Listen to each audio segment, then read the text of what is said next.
Alright, what's going on everyone, and welcome to the series where we discuss the most broken decks in Magic the Gathering's history that were so powerful they needed to be banned. Today we're covering Hulk Flash, a legacy deck that was so powerful it could win on turn 1 before the opponent even had a chance to take a turn. So let's start by talking about Flash, a 2-mana instant from Mirage. It allows you to put a creature from your hand straight onto the battlefield. However, you immediately sacrifice it unless you pay its mana cost -2. So the idea being, like, if you had a 6-drop, you could pay 2 for this and then 4, so you pay the full mana cost, but Flash allows you to play it at instant speeds during the opponent's combat phase, for example. However, if you're a combo player at all, this should raise some red flags because, well, being able to just put anything into play and then sacrificing it, it's pretty powerful. And initially, not when it was first released, but shortly after, it was combined with Academy Rector. This creature says when it dies, it tutors up any enchantment in your deck and it puts it directly into play. So, like say Omniscience, for example. This wasn't legal, but just as an example, you could 2-mana play Rector. Oops, I don't have mana to pay to keep it in play, so I sacrifice it. Now I search for Omniscience, put it directly into play on turn 2, right? That would be the idea.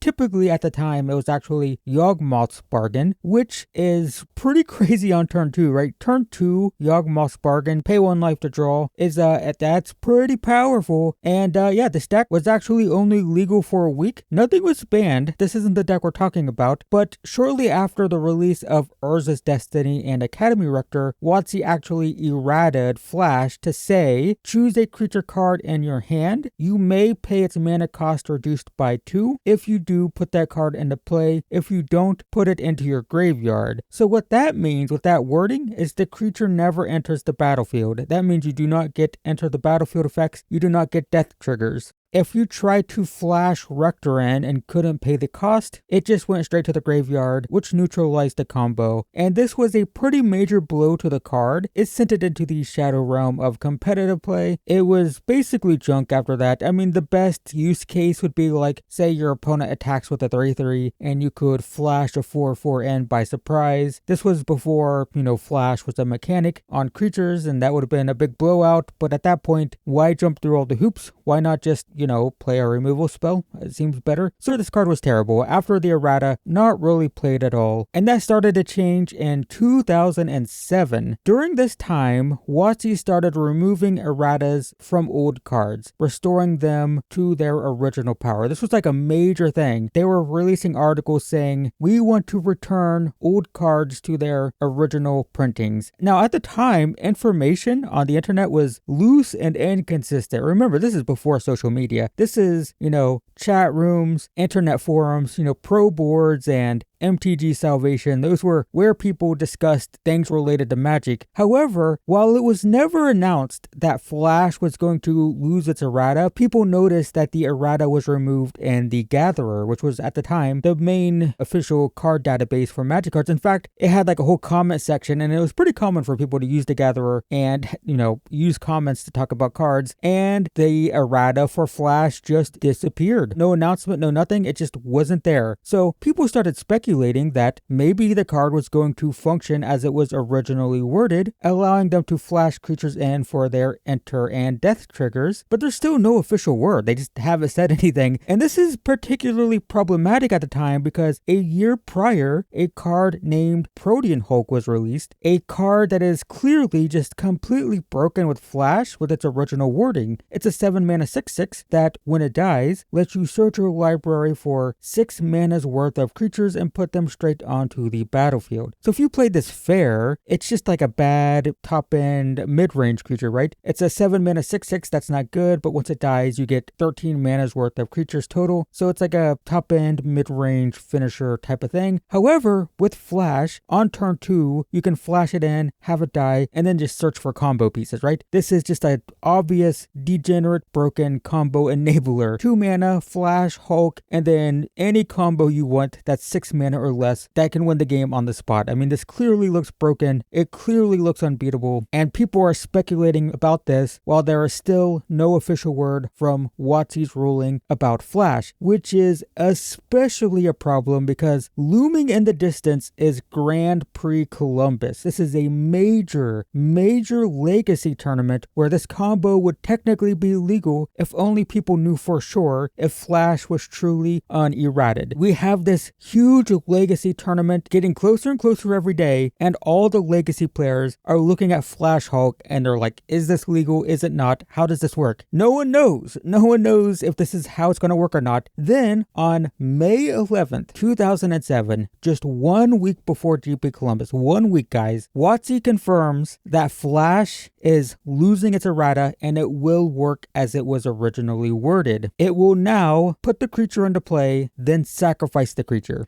The floodgates are open, man. Hulk Flash is legal, no one's prepared, and this tournament, GP Columbus, would be just a disastrous display of absolute degeneracy, with many games ending before the second turn was taken. So let's start by talking about the most popular build. It was Karmic Guide, Carrion Feeder, and Kiki Jiki. So you play Flash on turn 2, or potentially on turn 1, we'll talk about that, but let's say, for now, let's say turn 2. You put Protean Hulk in play, then you have to sacrifice it because you can't pay its cost. You search for Karmic Guide and Carrion Feeder. Karmic Guide says return any creature from your graveyard to the battlefield, so you return Hulk. Now, you sacrifice the Hulk to the Feeder, which can sacrifice things for 0 mana to add a counter to itself, and when you sack the Hulk to the Feeder, this time you get Kiki Jiki. Kiki Jiki can tap to make a token copy of a creature. The token has haste, but you have to sacrifice it at end of turn. So, you tap Kiki Jiki, you make a token of Karmic Guide, and you might think you have to get Hulk back, right? Nope. With the Karmic Guide trigger on the stack, you sacrifice Kiki Jiki to the Feeder. Now the Karmic Guide trigger is going to resolve, and you're going to return Kiki Jiki. You're going to tap that Kiki Jiki to make a Karmic Guide, then sacrifice Kiki Jiki to Carrion Feeder, and then you just loop that. You loop it, you make infinite Karmic Guides by continuously sacrificing your Kiki Jiki, then having the new Karmic Guide return the Kiki Jiki, and then you win by attacking with an infinite, or